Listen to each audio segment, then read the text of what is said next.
Welcome back to the French Rugby Podcast with me, Tim Groves, and ex-Scotland international and adopted Frenchman, Johnny BT. We've got another Englishman in Paris coming up, and we're coming out a day later than usual, Johnny, so we'll keep the top 14 chat to a bit more of a minimum. But there's some big news in both the top 14 and international rugby, and close to your heart as well. We should chat Finn, yeah? Do we have to? The world wants to know your opinion, Johnny. I'm sad, mate. I'm disappointed and sad. Honestly, that's how I feel. Well, you got three different hats, right? You've got Finn as a friend, as a former teammate. You've got your Scottish hat on as a Scottish rugby fan, pundit, and then your top 14 hat as well, I guess. Happier in that respect, the last one. all three of them sort of say the same thing. Look, we don't have many, if any, world-class players. And when we do get them throughout time, we've needed them fit, involved, driving the team forward if we're going to win games. And it's that simple. And Finn's clearly of that world-class quality bracket on his day and has been involved in some of the best Scottish performances that I've seen, period, over the past 5-6 seasons. And added to that, the sprinkling of... or the reality that this is a personality clash. It's not a farm argument. I know that's what's been pushed in the press, and that's where my foundation of my disappointment comes in, is that we're a small country who need to pull together to get the best out of every resource we have. So to not have Finn in from a management or a human perspective is disheartening and disappointing, not a rugby perspective. And if you look at the pool of standoffs we have, do Scotland as a team have a better chance of winning with him as part of the squad with Adam Hastings, Blair Kinghorn and Ross Thompson, or losing? And the rugby answer is 100% yes.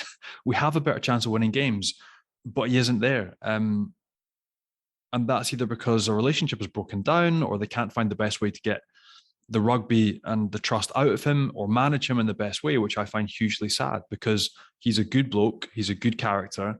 He's one of the best 10s that I've ever seen play for Scotland. And I love watching him play, whether that's top 14, whether that's been Glasgow previously, Scotland playing with him.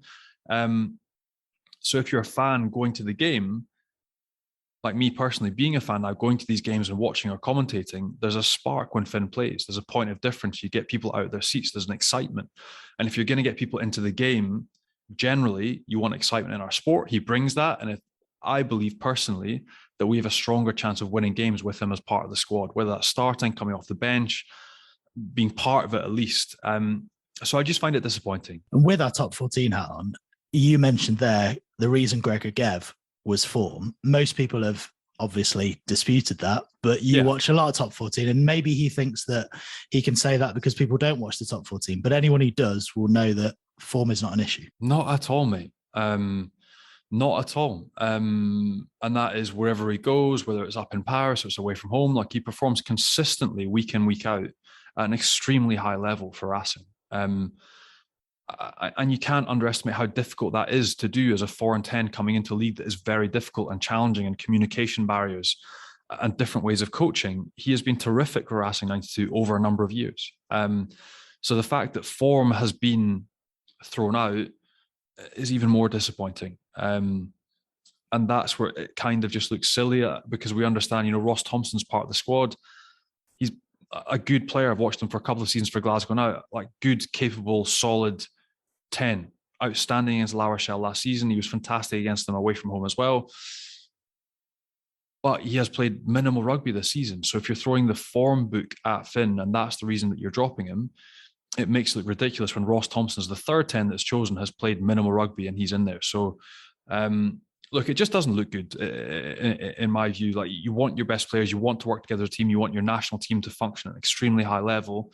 And for whatever reason, on a human level, there's been a breakdown and Finn hasn't been invited to come to be part of the squad. And that's really disappointing.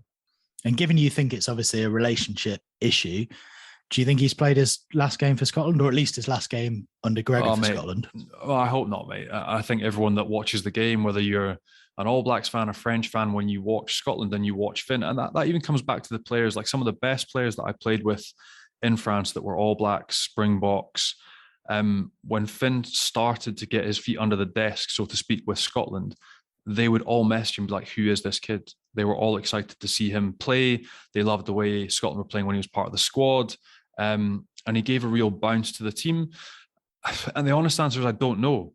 I don't know. I don't know whether it's some sort of reconciliation, whether it's relationship therapy. And it sounds absolutely ridiculous to say that. I don't know if it's an attempted rocket to try and get a reaction out of him before he comes back to the Six Nations. I don't know is the honest answer. But I think that like the spectacle and watching Scottish rugby and watching Scotland play at the minute or over the past 5-6 seasons, it has been better when Finn Russell has been playing at 10, and watching him play for Racing 92 week in, week out has been a joy in France. So it would be really, really final to say something like that. I really hope that's not the case. I would love to see him back involved, whether that's Six Nations, whether that's later in the autumn series. I don't think that's going to happen. But I genuinely, my rugby answer is that I think Scotland have a better chance of winning going forward. Finn pulling the strings and playing 10 and being an example and setting standards and being terrific and doing what he does week in, week out with Racing, but with the national team. But that's not the way the management structure see it right now. Well, France don't have a game this weekend, whereas Scotland obviously do. But there's plenty of news coming out of France camp. A number of injuries, and not just injury, one suspension as well. Reda Wardi. I mean, kind of ironic that it was on Antoine Dupont as well as international skipper, but a hell of a mistake. A big mistake, and he's going to miss his first Autumn Nations series. It was also quite humorous in the post-match press conference. Antoine Dupont just saying, "Look, all I was looking for was an apology. Like you just have to apologise," but that didn't even come. But that's it. So Wardy misses his first involvement in an Autumn series.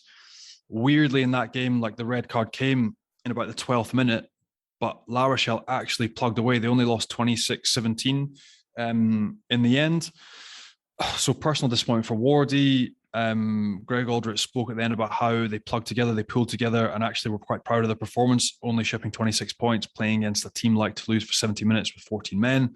But yeah, big disappointment for Wardy. And Charles Olivon was skipper in Japan in the summer, but no surprise to see Antoine Dupont back as skipper, even though Olivon was obviously captain before Dupont took over.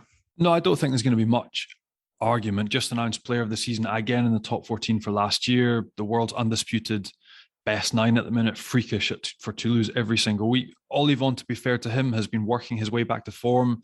He's been good at Toulon running their line out. He's been exceptional running over for tries as well, but there's just so much back row competition that you couldn't nail down a spot and say he's definitely going to start, I think, if you're being honest. Whereas Antoine Dupont, clearly head and shoulders above the rest of the pack at the minute, will start, is going to start, just needs to stay fit, touch wood, and quite rightly, top bloke and a great choice for captain to continue on.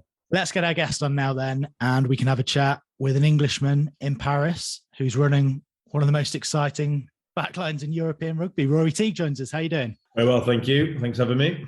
How are you settling in, first of all? How's Paris treating you? Yeah, it's been a really interesting sort of 4 or 5 months. Good to be back in France, first and foremost. Missed the food. So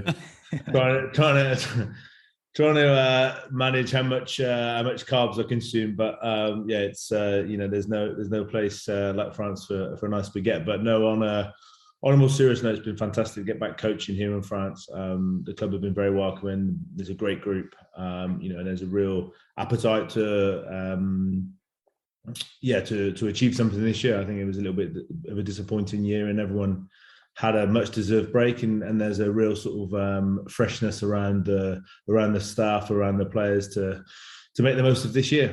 Yeah, good luck managing those kilos, mate. So it's coming back on already. I'm stuffed. How did you don't have to do the same physical tests as the players, though, right? So it's fine. A lot of pointing going on and yeah, cheering them on more than doing it.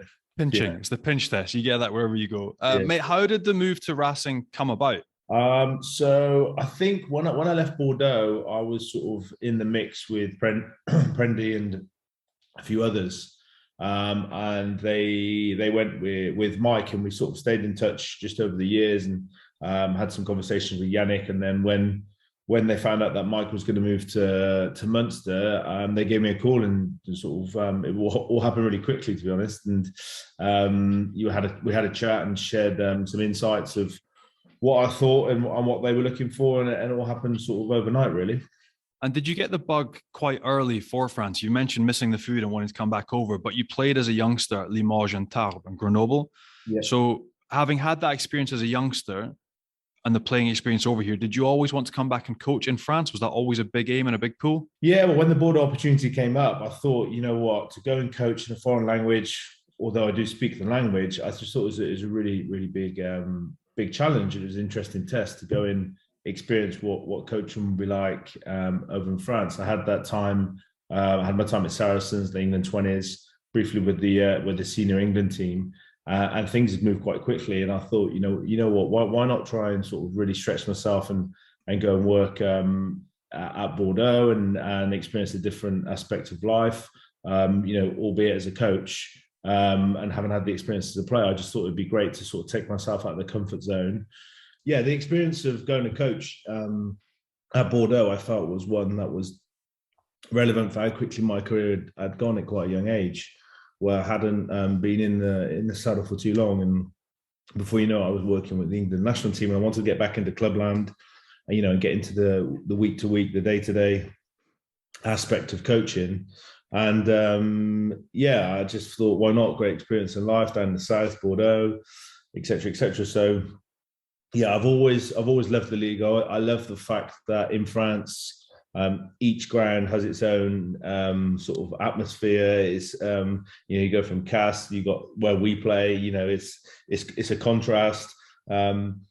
You get to go and stay the night before and get out into the towns and go and have a coffee, and it's just I really enjoy that aspect of it. I think there's it's quite a holistic approach to the sort of coaching aspect with the quality of life here, the cultural aspect, and what I believe is one of the most competitive leagues in world rugby at the moment. And was coaching always on the cards for you? Because I know you retired relatively early, but some players you can always see that route opening up. I know Johnny's spoken on here many times about the fact that he couldn't think of anything worse than becoming a coach, mainly because of the hours, I think, Johnny. But that's not true. Podcast. Exactly, that's not true. I said that I couldn't deal with being sacked after 6 months, having to move family and keep moving towns. As much as I love seeing these different towns, I wanted to find some sort of stability. So now if I can just sit in this cave and ask other people questions, that's my stability as opposed to, but I would have loved it. I would have absolutely loved the coaching. And I've got massive respect for now when you see all my mates that are coaching, the hours, the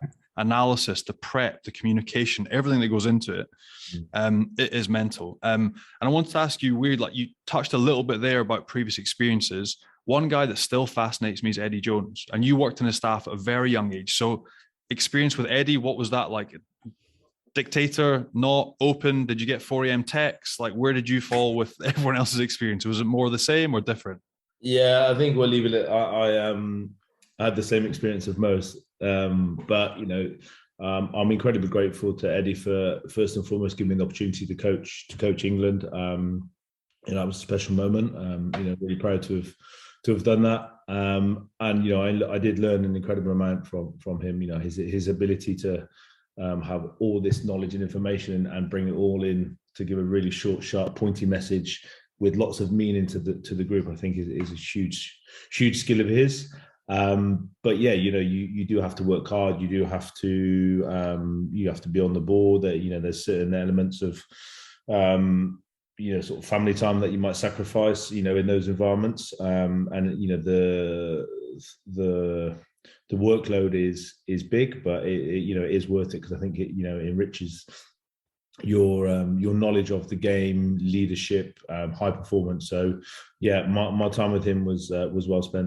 And it's not just Eddie Jones. I mean, we've seen there are some coaches leaving the France setup, and maybe that's for entirely different reasons. But given your experience with Eddie, is it that intensity under him that means there is such a sort of high turnover of assistants? And is that the reason that you felt that a short stint was good for your career, but maybe not one for 5 years? No, I felt I was working in the role of skills coach, and had the opportunity to go and run the attack at Bordeaux. It was purely as much as that I wanted to have a little bit more responsibility, be a little bit more hands-on.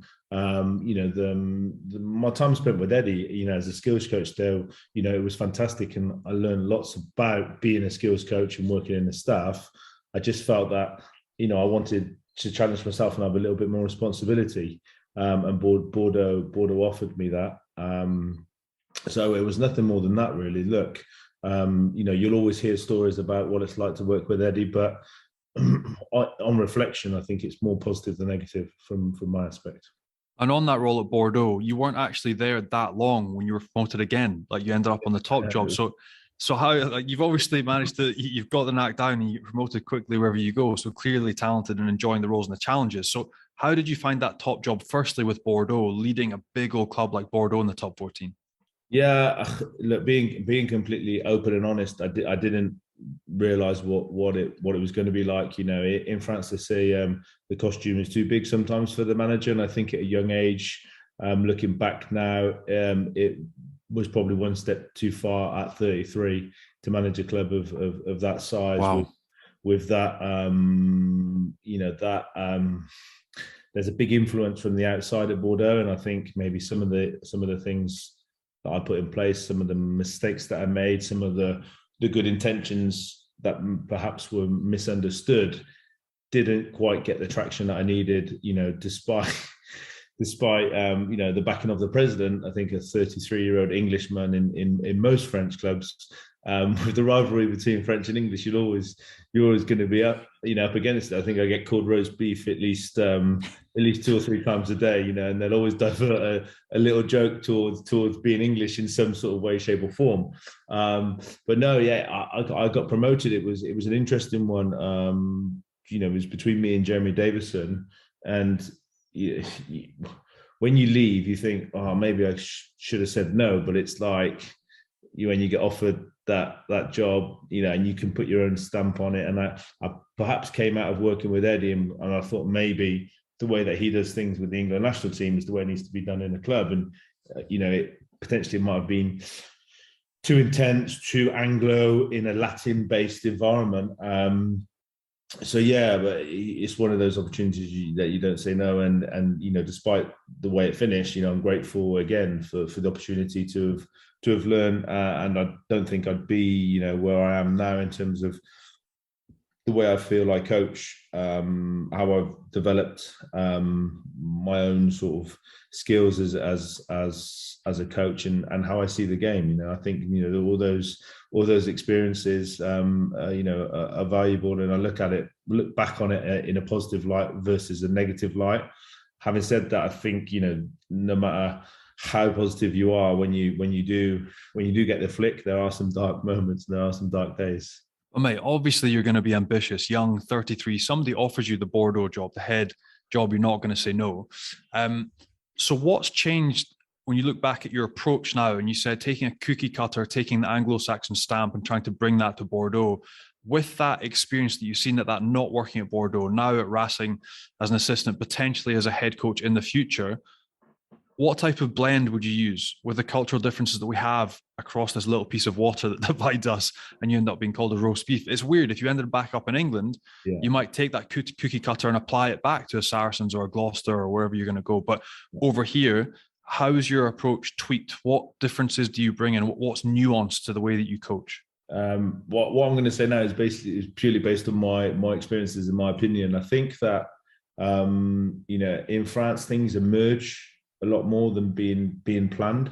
Like they work less in longer cycles. There's more of a day-to-day feel to things, where I think in Anglo environments, from my experience, there's lots of periodization, there's lots of planning, there's cycles, there's roles and responsibilities. I think there's more of a cross-pollination of everyone sort of everyone has a say, and everyone sort of chips in across the board. And I think if you're a foreigner coming into England, an Englishman coming into France, like the local knowledge of how the game's been played for years, of the home and away aspect, it's I was at Bordeaux convinced I could change that. I think that will always be, that's part of why French rugby is like it is.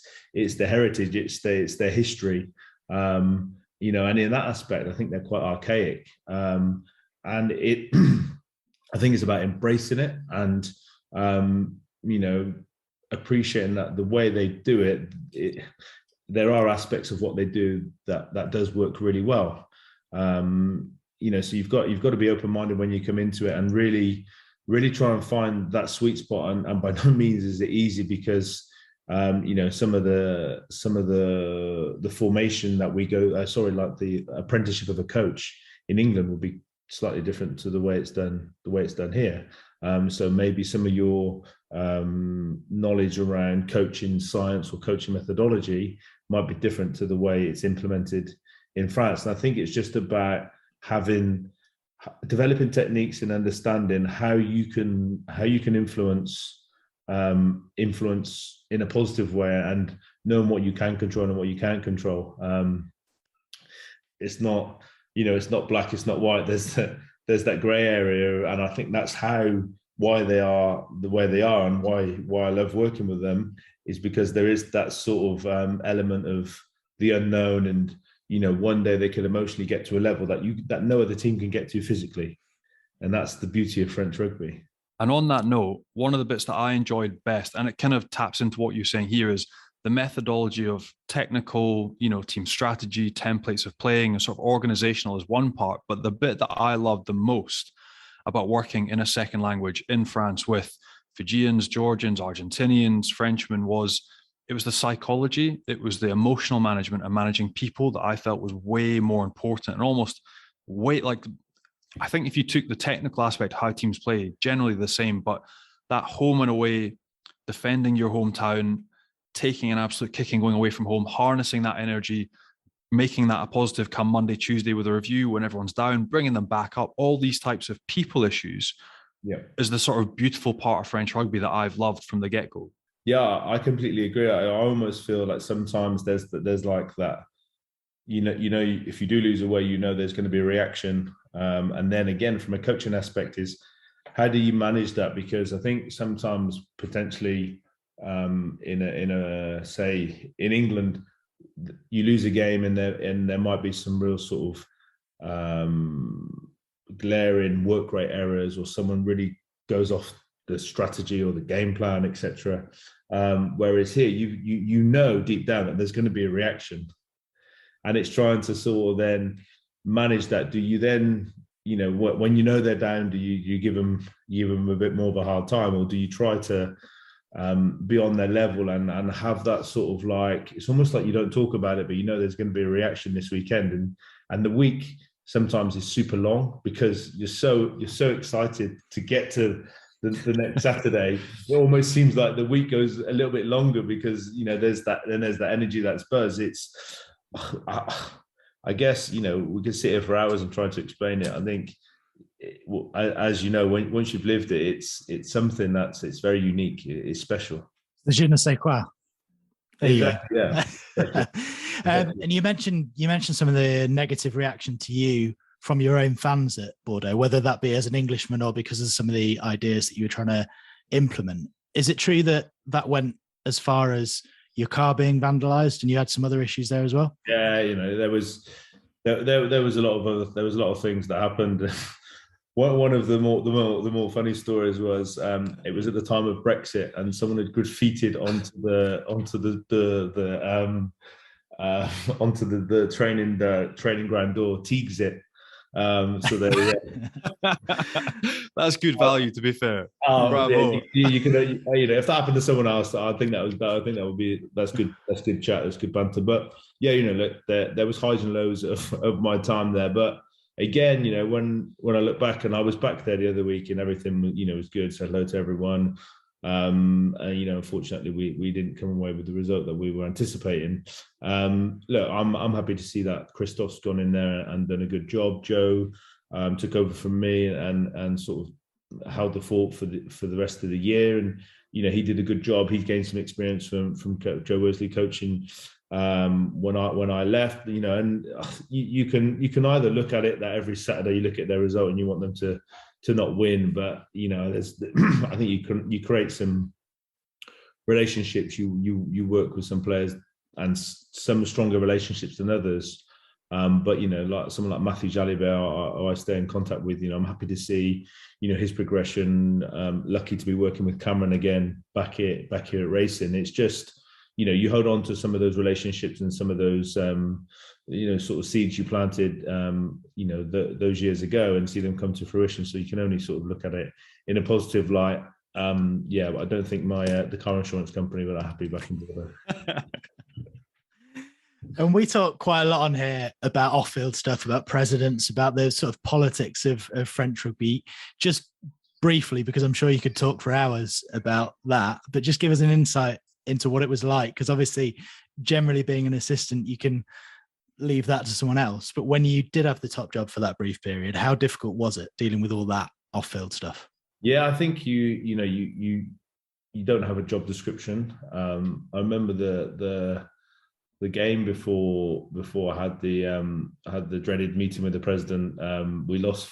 We got pumped by Toulouse down in Toulouse, and the dressing room had gone, and they were sick of of everything. They literally just left the kit on the floor, and I remember it vividly. I was there with like the old boy. Like there's lots of volunteers there, and we were just packing the kit away. And I was just thinking, is this really what being a head coach is like? So on that note, yeah, you can be doing 1 minute, you can be planning a session, delivering a session, doing player reviews, telling the player he's playing, he's not playing.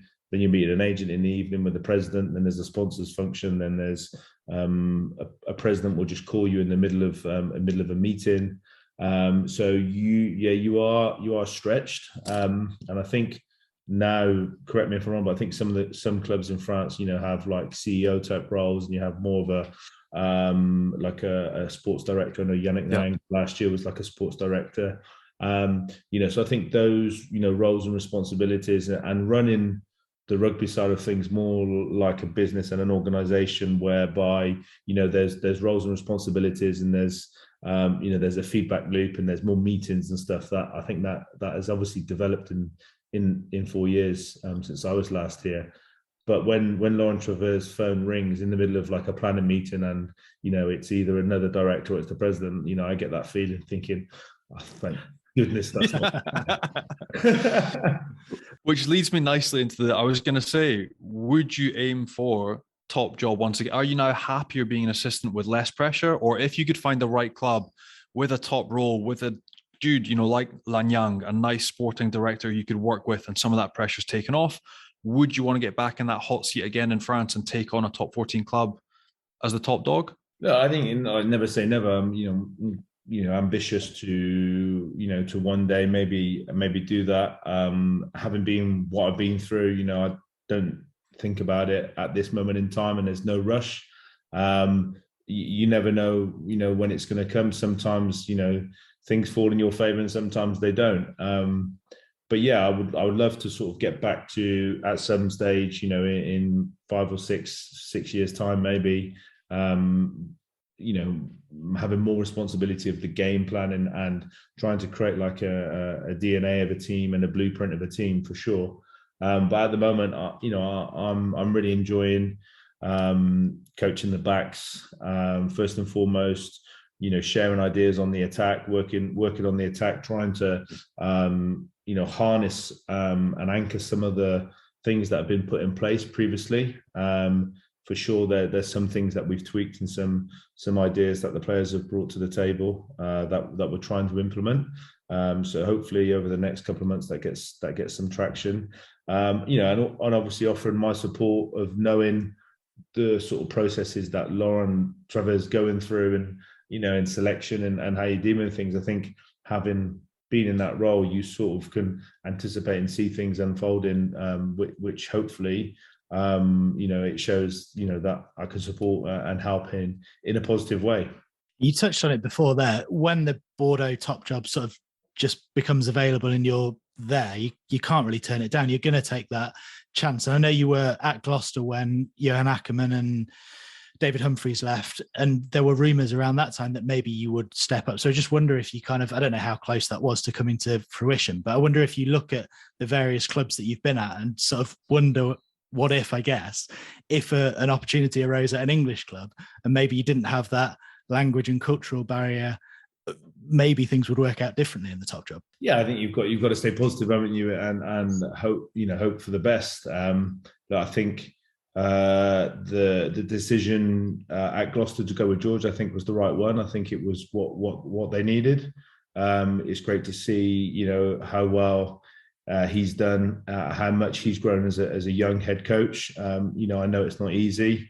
The players have really got behind him, and I think that's all you ask for, really, is that you come in, you implement change, you sort of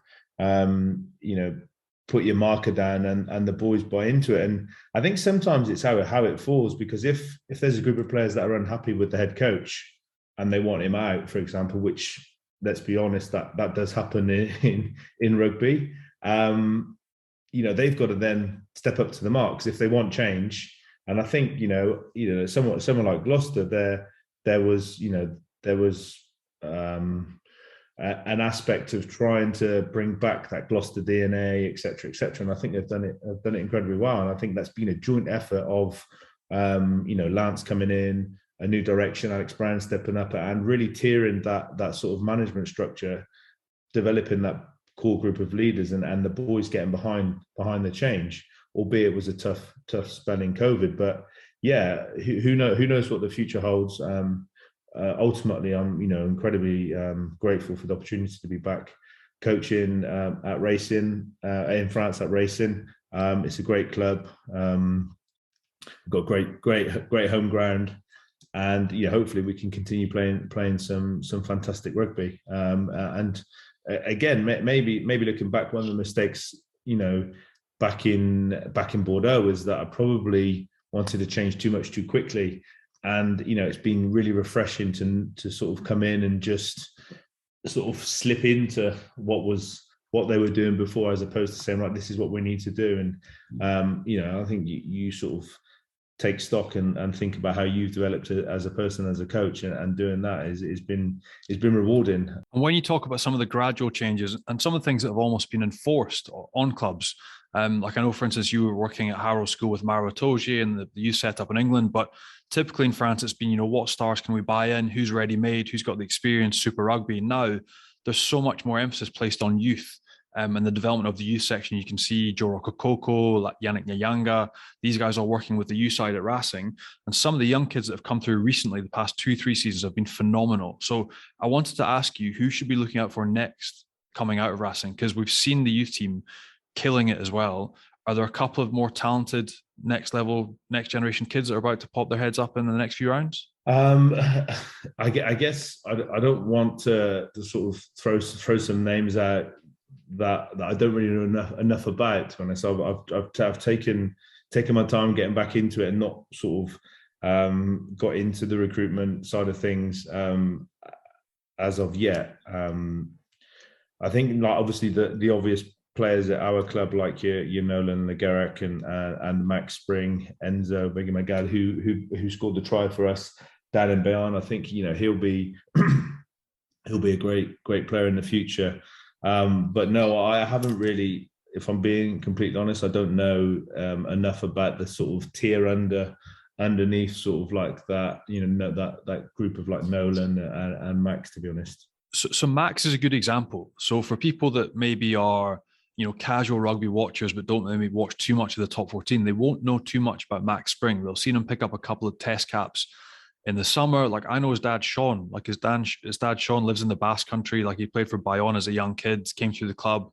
His brothers are still there. But can you give people a bit more on like what Max is like? A young, really excited X Factor player, but as a personality, as a bloke, because he's bilingual as well. What's Max like as a young bloke? Yeah, Max actually, you have to be careful because he doesn't speak a lot of English, but he understands everything. But he's hugely competitive. Him and Nolan were they all sort of go toe to toe at table tennis during lunch hours, and he loves getting out and playing other sports. Really good character. Sometimes probably a little bit too harsh on himself. I think he had that, those couple of tests in the summer, and then he's come back into clubland, and as you guys know, sometimes that second season syndrome kicks in, and that first year you come onto the scene, and he had a really, really positive game last week, so I'm happy for him with that. But he is he's a larger than life character, in a really good way. And I was just working on some stuff. We're going to get him to present tomorrow. So, that next generation in France, which typically maybe when you were playing here, that didn't happen, where, the coach spoke, you listened, you went out, you trained, you went home, you turned up the next day. Like they're really enthusiastic here. Like Finn and the young guys get in front of the computers, and Max is going to present tomorrow on some stuff for Breve. So yeah, we're just trying to, step by step implement some of the things that, aren't typically, cultural here. But Max is very open-minded. He gets out and about, and he's very sporty and stuff. But there's just generally some fantastic kids coming through, like that next generation. Although I don't know too many sort of to name, I think that they're a lot more diligent. They're working with psychologists, and they're more interested in their nutrition, and they're not just doing it the way it's been done for years. I think they're really trying to sort of change the way of doing things, and that sort of ties in with the GIF rule. And there's 3 professional leagues now in France. Rugby is huge, and it's a really big buzz around. I think it's promising for the younger generation coming through. You mentioned him there, and someone you definitely will know very well. We've got to ask you about Finn Russell. As an attack coach, we obviously know some of the ways he's portrayed in the media, which are maybe unfair. Johnny knows him very well, obviously. From an attack coach point of view, is he kind of perfect to work with because he's got almost all the tools that you need the leader of your attack to have?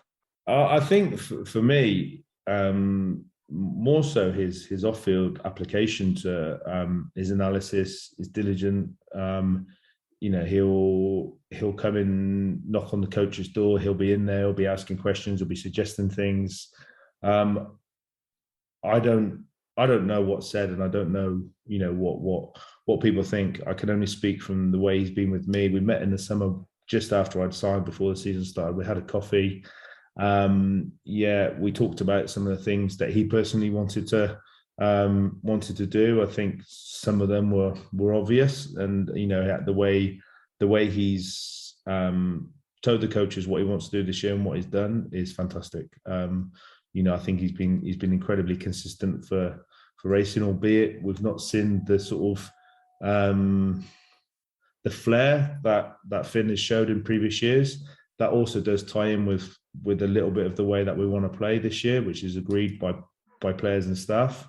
And he's been at the core of everything that we've done. And I'm happy for him, because maybe he has come under a little bit of flack, but internally, and we do focus on what we're doing, and we don't get too dragged into what's said. I can't speak highly enough of him.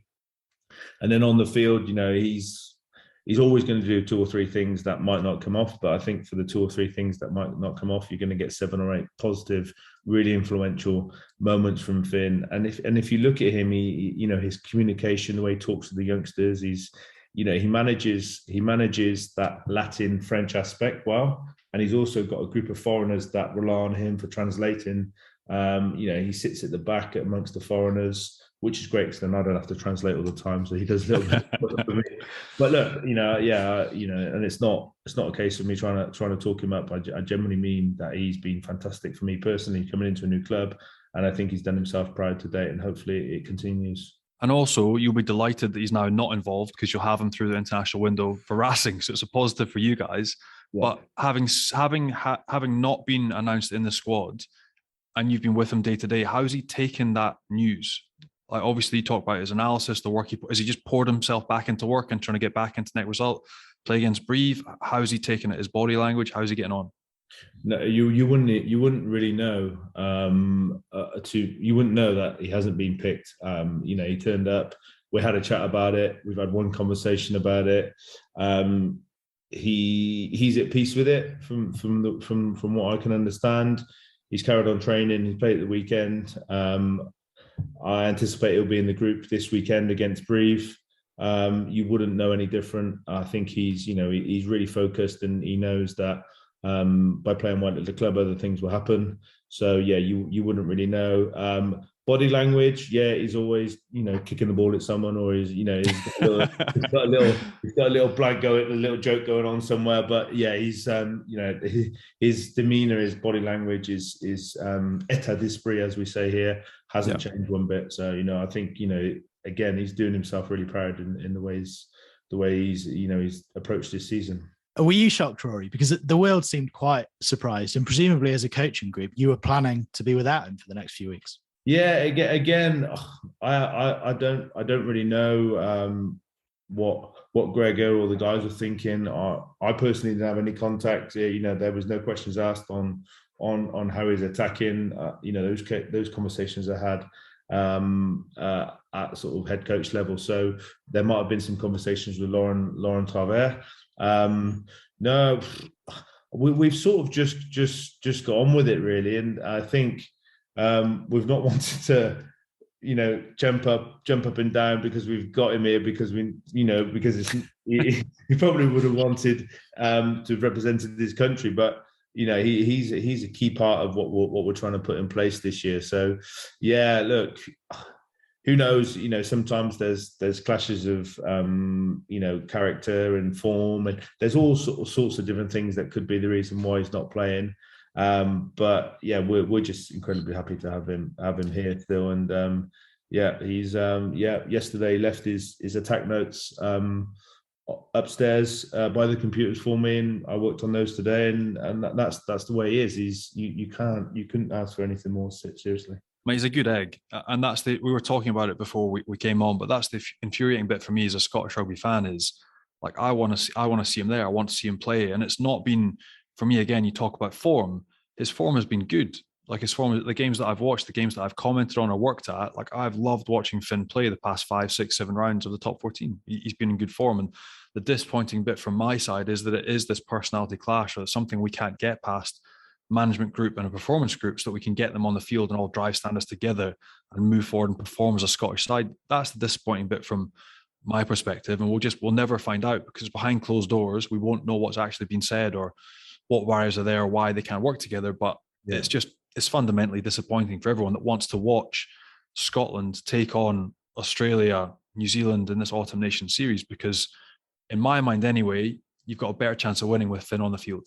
And I think that's the sort of consensus, the general view, or the general rugby view is, and that's why it's disappointing. But in my mind, his form has been great with you guys. Yeah, well, he's goal kicking there. He's had a couple of games where he's 100%, kicked a 50-meter penalty against La Rochelle to albeit we probably should have we probably were in it to win down there, but kicked a penalty in the dying minutes to bring a defensive bonus point home. Again, kicked another long range penalty at the weekend. Defensively, I think he's been fantastic this year. One of probably the best defensive tens in the league. So if there was ever a doubt around anything of that, I think to his disadvantage, he's just not had those sort of mercurial moments that we have seen in the past. But the squad's changed, connections, relationships have changed in and around the players that are working with him. He's now maybe taken on a slightly different role that when before there would have been a Kirtley, a Zebo, in and around those more experienced players. We played the first 3 games with some young players, so his role was slightly different, and he might not have been getting the communication he normally gets with some experience outside of him. And with that in mind, I think he adapted really well, and he played some good rugby. He kept the ball in front of the forwards, etc. And other things will happen over the course of the season. As you know, it's a marathon. This league, it's tough week to week. So hopefully,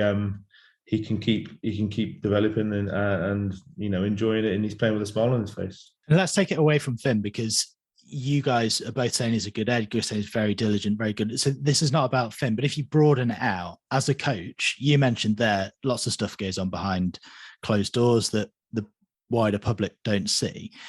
You must have had situations in the past where players haven't taken kindly to things that you've said, or there's been various clashes. But as a coach, how much is it incumbent on you to create an environment where someone that is super talented or is obviously kind of one of the, as Johnny's saying, one of the best. I've made it about Finn again now without meaning to, but one of the best three in a position.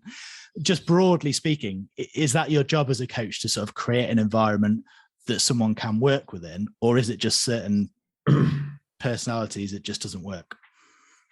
Yeah, I think there's so many different dynamics. You take the French environment. There's lots of players that have come here and they've been on form in Super Rugby, or they've been on, they've been playing really well with, I don't know, Wales or whoever, England, and sometimes just the dynamics and the sort of the it doesn't mix, it doesn't work. It doesn't mean to say that either one is wrong, or I think the most important thing is that if you were trying to create an environment where each player could grow. You were not trying to close them off and take options away from them. And with Finn, for example, I feel that with Finn, engaging with him, giving him some autonomy, he feels part of the process, that he creates motivation. He feels that he's got some say on the way we want to play. I think that's positive. But then there could be a younger. It could be a younger fly half who might need a little bit more guidance, and he might need other experienced players outside of him, but he's still calling the shots. So you still have to give him that sort of freedom, whilst maybe having a bit more of a handrail there for them to hold on to. Is key.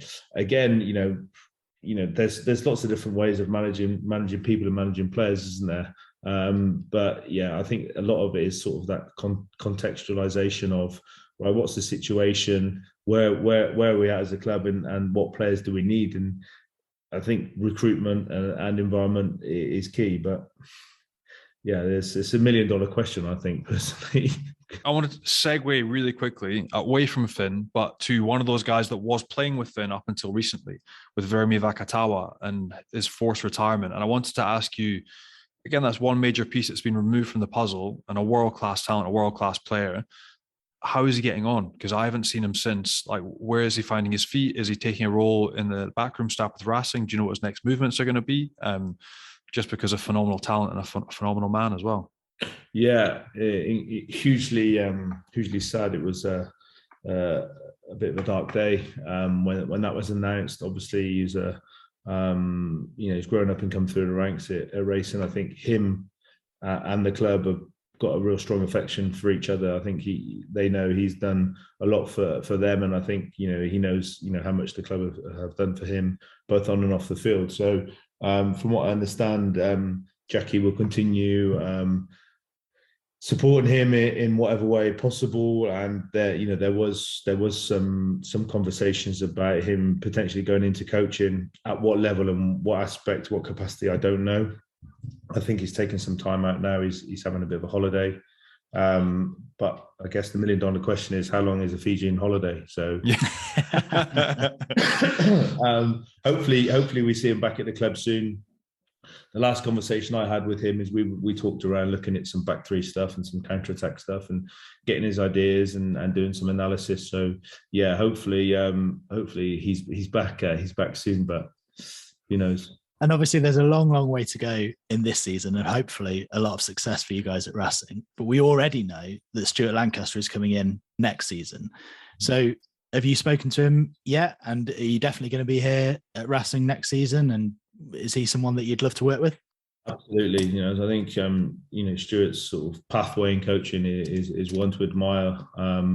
Post his time at England, I think he's gone away and achieved some incredible stuff at Leinster, and is hugely respected in the game globally. It'll be great for the club. I think that the club needs a change in a positive way. I think what Lauren Trevor has done over the 10 years that he's been here has been fantastic. And now they want to sort of freshen things up, and I think they've chosen the right man there in Stuart, and hopefully he can come in and stamp his print on the club in within reading between the lines of Latin and Anglo aspects. But no doubt Stuart will come in speaking French, having done his homework, and some of us have had some some Zoom calls with him. So he's touched base. He's outlined, what things will look like next year, and then I think there'll be some ongoing conversations of the way things will go. Just hugely respectful that we play each other in Europe this year, so we can't give too much away. But no, I think there'll be more conversations once we've sort of got that first group of games out of the way. But yeah, it'll be great for. There'll be someone else they can call a roast beef when he's here. So. The big roast beef. For 10 years, I didn't realize. I thought it was they called. I don't know if you know why they say roast beef. It's because we don't have any sun in England, and we're all pale, and we get a little bit of sun, and we go slightly pink. For 10 years, I thought it was because we beef on Sunday as a roast. Yeah, I thought that too. Yeah. So when someone explained it to me the other day, I was like, okay. And mate, so somebody that obviously knows top 14 extremely well, but has worked extensively in the Premiership. Again, looking back now at problems in the Prem, are there any lessons that the English top flight can learn from France, or do you think it has to be a completely different model? Like, how do you think English rugby now moves forward? You know what, I was thinking about this the other day, and I remember being at Bordeaux, and the GIF rule of how many players you can't have. And then I thought, there's a lot of money in French rugby, but then like sometimes the DNAGG, I think that's the financial controllers. Yeah. It's like, and you just got to give them credit to how good of a job that they've done. I think French rugby is economically very strong at the moment, despite COVID. I didn't probably appreciate, how robust and how well organised they were when I left the last time. I think their relationship with the councils, with the Mary, with all that goes on and involving employees in the process and being very aligned with sort of the public, the council, the Mary, as they say here, has paid dividends over the years. Just thinking back to some of the broken relationships that there are between planning and managing a stadium and stuff like those type of things, I think are incredibly tough. There is, I think they might be reducing it next year. There might be some aspect around the salary cap here, but I think they manage things incredibly well. And the GIF quota is definitely added to the strength of Pro 2, which has then had an upward effect to the way the French team are playing. Look, back in England, yeah, it's incredibly sad to see what's happened at Worcester and Wasp. Thoughts go out to all concerned. We've got Biello here. He hasn't talked about it too much, but I'm sure it's something that has an impact on players, and staff psychologically. I think we've got to also think about that. Wondering where your next paycheck's coming from and stuff. So, watch this space. I think with the way English rugby is going, I just hope that it continues to sort of learn from its mistakes. Well, it's great to see you thriving in the French game anyway, Rory, and thanks ever so much for sharing all your thoughts with us on about as varied as topics as you can get really there. So pleasure. Thank you very much, and good luck for the rest of the season and next season as well when Stuart goes over there. Thanks very much. Cheers, guys. Thanks for your time. Thanks a lot, mate. Cheers, Rory. Bye. Bye-bye. Very interesting, Johnny, especially what he was saying about Finn Russell, given that is what everyone's talking about this week. Yeah, so generally, super insightful, intelligent, articulate, and when you talk about him with other people, like really, really well enjoyed and liked as a coach. So like he spoke super well. The piece with Finn as well, what I like is speaking to somebody who works closely with him day in, day out, week in, week out. And he is that positive influence, the driver, the go-between for the foreigners and the Frenchies, the guy that's driving all the young kids, the guys that's coming up with plays, his notes for attack. Like, he is a positive influence. So like you just want that to be pushed over and to have the influence on the Scottish side. And I think that his experience with Finn week in, week out shows that he is a positive influence on a changing room, and that he is a terrific player, and he has been for the first 7-8 rounds of this game. And that's why we're not really understanding the choice that was made by the Scottish camp, but c'est la vie. And very interesting as well, given the question about the environment and your sort of job as a coach. And Rory was very much saying that Finn is the kind of character that wants to be given a bit of autonomy and a bit of rope to do it his way, and he wants his fingerprints almost all over it, really. I don't think our game now, and I think that's maybe why people find Eddie Jones hard work, is that it's a dictatorship. It has to be collaborative. You have to be bought in. You have to be part of the process. It has to be interactive. And maybe that's where the problems come in. I don't know. Like, I don't know the ins and outs of the Scottish camp and what's gone wrong, but you can see that process works for Racing 92. It works with Rory, with Finn. And that's what I think everyone is desperate to see with the Scottish camp. But the positivity is there. He performs week in, week out. That's all he can be asked to do. And for the personality pieces, the communication pieces, they have to work that out themselves, get it ironed out, and be able to be part of the same team, because it's ridiculous. It's utterly ridiculous. Right, we mentioned earlier on, coming out a day later than usual. We're not going to look back too much on last weekend's top 14 for obvious reasons, but let's find out what the absolute pick of the week in French rugby was, Johnny, and find out what your meter moment of the week is. You're going to laugh at me, but genuinely, this was before all of this hullabaloo and the hurrah came out, but it was Finn Russell. It was Finn, which is ridiculous. And again, we've talked about him all episode. It's too much.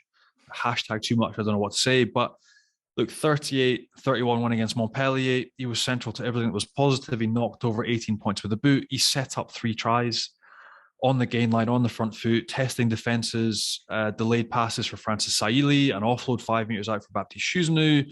The third try, he pins a 35-metre pass for Juan Imhoff. So, mate, he was excellent at the weekend. And that's why the form chat and the reason given by Gregor is even more ridiculous. So, ironically, for want of another word, the meter moment of the week last weekend was Finn Russell's performance as they beat Montpellier.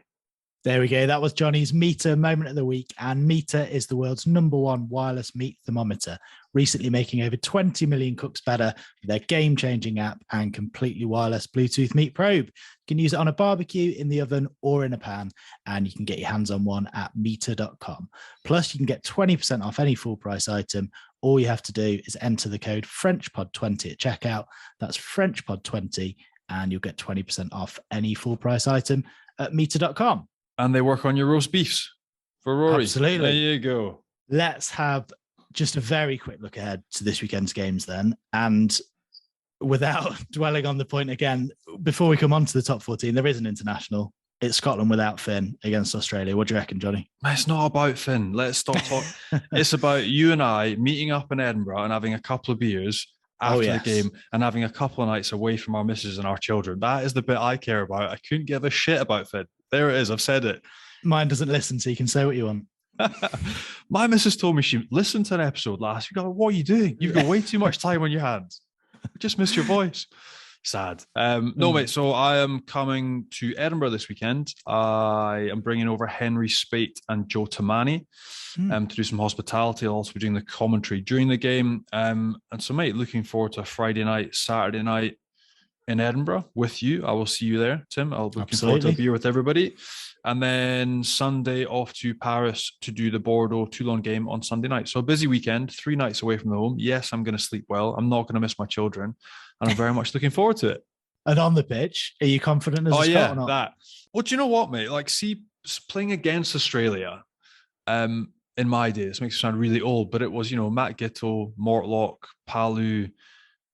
I think it's kind of the sort of, I don't know, Australian rugby isn't what it was. Scotland, they've won the last 3 against them. This weekend, if they win, it can be the first time they've ever gone 4 wins back-to-back against Australia. And even though Finn isn't there, I think they've got enough strength and confidence to turn them over. It's the first game as well, which always helps to catch Australia travelling in the freezing cold of Murrayfield. It is going to be absolutely Baltic this weekend. So, no, I think Scotland have got enough, even without Finn, to knock them over. If Finn was there, would it be more straightforward? Potentially, but I think Scotland have still just got enough in the tank to beat Australia this weekend. Yep. And on the top 14, you mentioned you're a busy boy. You're off to do Bordeaux Toulon on the Sunday. Yeah, and that'll be a good one as well. A few players released back to Toulon to get some more match sharpness before they get more involvement with the French national side. The same for Bordeaux, actually, who haven't lost too many players at all. Bordeaux, still probably for them, the wrong end of the table. Another big important game at home. But that being said, Toulon are coming back to form as well. They've looked really exciting to watch the past 2-3 weekends that I've watched them. So a big game, but Bordeaux at home.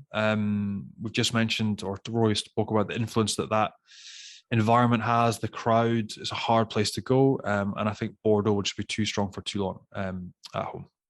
And we'll speak more about the top 14 next week, but just briefly, a big one for Montpellier back at home, Huge. But having had some really bad results recently. Really bad results, but also Stade Francais, another side that haven't really been flying in terms of their performances, but find themselves actually bizarrely quite high up the table. But I think Montpellier, after a couple of big losses, they'll pull it around. Again, they played in fits and starts really well in Paris against Finn's Racing side at the weekend. Got close to a second half comeback. And I think, again, them going back, we're going back to the top 14 and away victories. Are they ever going to win away from home? Potentially not, never. But Montpellier going back home this weekend, I think they'll be too strong for Stade Francais as well, who have struggled massively on the road. Thanks, Johnny. A big thanks to Rory Teague for joining us as well. And thanks to all you guys for listening. Make sure you hit subscribe, leave us a nice review if you can as well. Check us out on RugbyPass and on YouTube. And we'll be back with another episode next week. Au revoir, Johnny. See you on Friday, Tim. Ooh, and Saturday. And Sunday. Bottomless brunch on Sunday. Get the beers in. Au revoir. Cheers, mate.